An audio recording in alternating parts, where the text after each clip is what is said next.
So, last year, meron sa aming bumili ng 6,500 lang.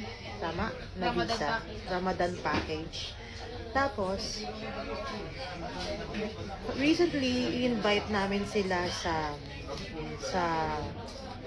VAT at saka sa tax, corporate tax na seminar which is free.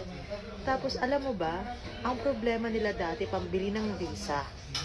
As in, talagang hindi nila alam kung paano nila i-renew yung license nila, yung visa nila, or whatsoever.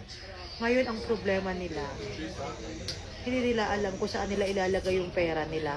Kasi ang laki-laki ng kinikita nila. Congratulations sa mga bumili sa Yes Pinoy Pro.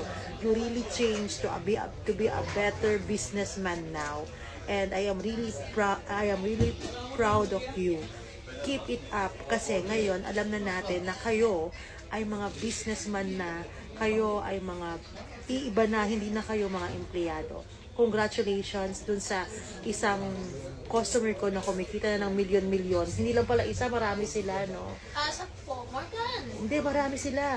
Ilan yun? Then, marami na kumikita ng thousands. Good luck po sa Grabe. corporate tax return. Nga pala, good luck sa mga corporate tax ninyo. Andyan lang naman andyan yung aming CFO. Pasok!